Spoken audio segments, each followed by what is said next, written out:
Bonjour et bienvenue dans Voix de soignant by Fed Medical. Dans ce podcast, nous recevons des professionnels de la santé. Immergez-vous dans leur quotidien de passion et de vocation en écoutant leurs témoignages inspirants. Bonne écoute. Bonjour à tous et ravi de vous retrouver pour ce nouveau numéro de Voix de soignant by Fed Medical. Ce podcast s'adresse à tous les membres de la communauté de la santé et tous ceux qui souhaitent bénéficier d'informations sur les métiers. Nous recevons des invités issus de ce domaine qui nous parlent de leur métier et nous partagent leur quotidien. Je suis Mathilde de Mercy, je suis consultante au sein du cabinet de recrutement Fed Medical à Aix-en-Provence et nous accueillons aujourd'hui Alban Taillebois, infirmière depuis 2015, qui a travaillé majoritairement en soins de suite et de réadaptation et depuis plus d'1 an, elle accompagne les personnes atteintes de la maladie d'Alzheimer. Bonjour Alban. Bonjour. Merci beaucoup de votre présence aujourd'hui. Pour commencer, est-ce que vous pouvez vous présenter en quelques mots et nous dire avant tout pourquoi vous avez choisi le métier d'infirmière ? Oui, alors je m'appelle Alban, j'ai 32 ans et je suis infirmière depuis 7 ans. J'ai choisi le métier d'infirmière depuis à peu près mes 16 ans. Je sais que je veux être infirmière ou du moins dans le domaine de la santé. Donc à la fin de la 3e, je me suis orientée vers une seconde SMS. À l'époque, ça s'appelait Sciences médico-sociales. Et puis une première ST2S, Sciences techniques, sanitaires et sociales. Parce que je savais vraiment que je voulais être dans le social. Et du coup après j'ai fait un peu des stages et je me suis rendu compte que ça me plaisait. Donc je me suis lancée sur infirmière. OK, donc vous avez choisi c'était une vraie vocation depuis le départ. Oui. Et d'ailleurs, est-ce que vous pouvez nous expliquer un petit peu comment se passent les études infirmières ? Oui, bien sûr. Alors, à la fin de la terminale, on peut passer le concours en même temps qu'on est en terminale. C'est un concours qu'on peut passer dans n'importe quelle ville de France. Moi, j'en ai passé plusieurs en France. Donc, soit vous faites une année de prépa, donc c'est des tests psychotechniques, de la culture générale, ou alors vous décidez de pas faire d'année de prépa. Et dans ces cas-là, vous faites à côté, vous révisez à côté. Et donc, on passe le concours. C'est un concours écrit et si on l'a, on passe un oral. Et si on l'a, on est parti pour 3 ans d'études d'infirmière. C'est un mélange de stage et un mélange de théorie. Voilà. Ok, super. Vous avez d'abord travaillé, donc après avoir été diplômé évidemment, vous avez d'abord travaillé en soins de suite et de réadaptation, donc qu'on appelle plus couramment SSR. Oui. Pouvez-vous nous expliquer en quoi consiste cet établissement déjà et comment est faite finalement la prise en charge d'un patient ? Alors, le SSR, c'est, admettons, il y a un patient qui a fait une chute de ski, une violente chute de ski, qui doit se faire opérer, par exemple, de la jambe ou du dos. On va emmener par la suite de l'opération ce patient en SSR. C'est un service où il va, en gros, rééduquer son genou, son dos, plusieurs semaines avec des kinés, des infirmières qui sont là pour les soins, que ce soit médicamenteux ou faire les pansements. Voilà. Et nous, au sein de ce service, nous nous occupons du patient sur la distribution des médicaments. On fait également les piluliers, donc c'est-à-dire on prépare les piluliers de tous les patients. Donc en général, on a une 30aine de patients.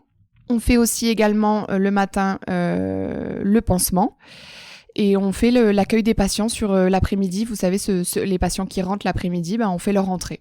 Voilà, sur une journée de 12 heures, ça se passe à peu près comme ça, la prise en charge d'un point de vue global. D'accord, c'est très clair, effectivement. Donc beaucoup finalement d'accompagnement physique, Exactement. d'aide dans sa reprise d'autonomie. C'est ça, Total. Tout à fait. Ouais, Okay. Exactement.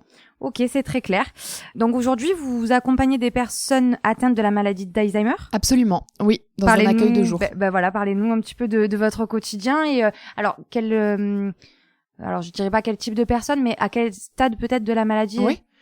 Alors donc j'ai choisi depuis septembre 2022 de travailler dans un accueil de jour parce que en post-Covid j'avais vraiment besoin plutôt de me recentrer sur le social plus que le point de vue technique du métier d'infirmière.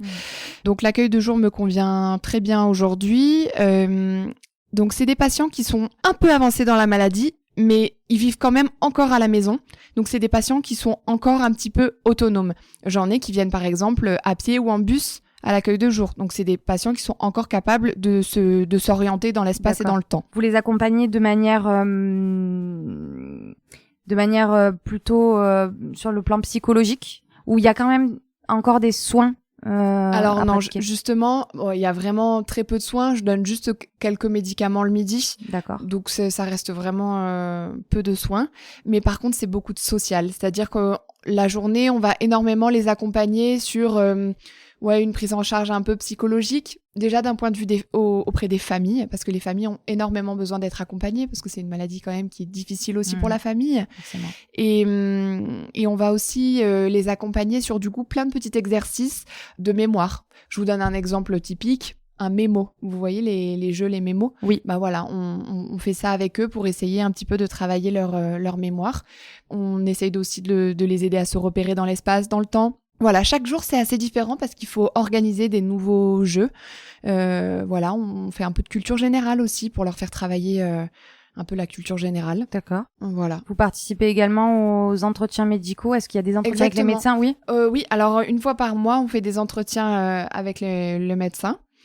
Et on parle de patients qui ont une situation un peu particulière, par exemple, et dont on voudrait parler. Et sinon, on fait aussi des entretiens avec ma collègue qui est psychologue.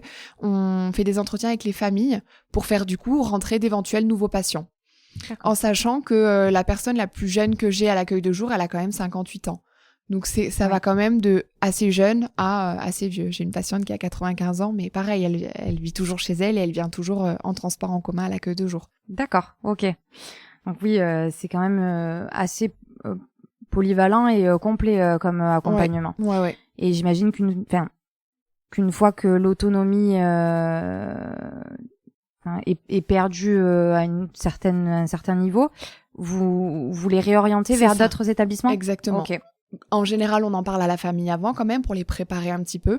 Et il y en a du coup beaucoup qui vont en EHPAD. C'est des établissements où ils sont pris en charge du coup dans leur globalité là-bas.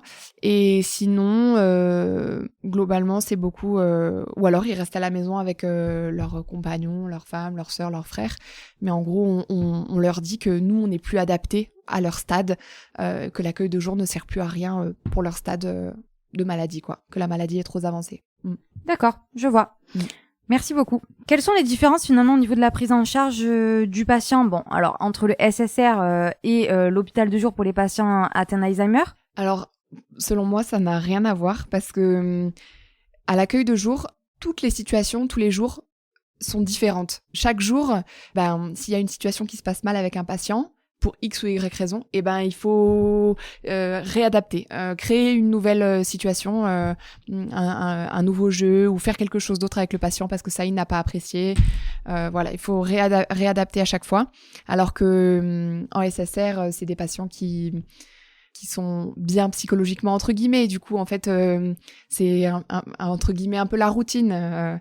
Donc, la prise en charge n'est quand même pas la même. Et de manière générale, vous avez préféré finalement plus l'aspect soins techniques dans votre métier aujourd'hui? Vous préférez plus cet aspect soins techniques ou l'investissement plus personnel pour de l'accompagnement psychologique? Moi, je réalise aujourd'hui, avec l'expérience que j'ai, que je préfère beaucoup plus le côté social du métier.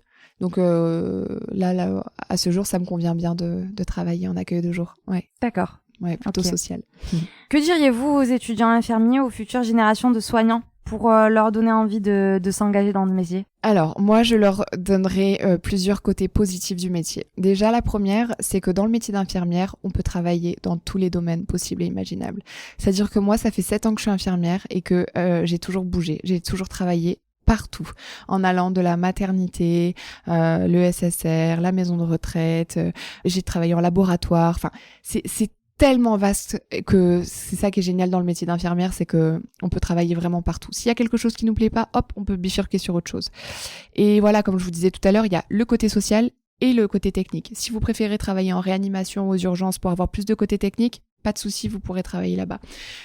Si vous préférez plus du social pour travailler plus, je sais pas, auprès des SDF ou des femmes en difficulté avec leurs enfants, voilà, vous pourrez travailler plus dans ce domaine-là, c'est plus le côté social. Vous pourrez trouver du travail partout.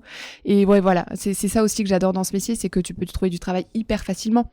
Il y a des métiers où on a beaucoup plus de difficultés, pas celui-là. Jamais j'ai eu du mal à trouver du travail. Ensuite, la deuxième chose que je pourrais leur dire, c'est que le métier d'infirmière, ce que j'adore, c'est que on peut travailler en 12 heures. et avoir d'autres jours de la semaine où on ne travaille pas. Donc ça, c'est un énorme avantage pour les prises de rendez-vous, tout ça. On peut travailler le week-end si on veut, mais on peut ne pas travailler le week-end. On peut travailler que en semaine, on peut travailler en 7 heures si on veut, donc soit le matin, soit l'après-midi. On peut travailler la nuit si on veut. Enfin voilà, c'est ce que j'aime bien aussi dans ce métier-là.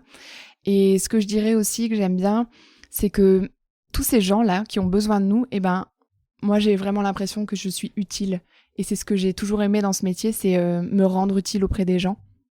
On travaille avec de l'humain et voilà, moi je sais que j'avais besoin de ça dans ma vie, donc voilà, je me sens utile et je trouve que c'est un beau métier et voilà. Très bien. Merci beaucoup Madame Taillebois d'avoir accepté notre invitation. Et nous sommes bien entendu ravis d'avoir pu découvrir votre métier aujourd'hui. Merci. Rien. Avec grand plaisir. Au revoir. Au revoir. Merci pour votre écoute. Nous espérons que ce temps de partage vous a plu. Abonnez-vous pour plus d'histoires professionnelles et de témoignages enrichissants. Suivez-nous sur LinkedIn et retrouvez nos offres d'emploi sur notre site carrière fed-group.fr.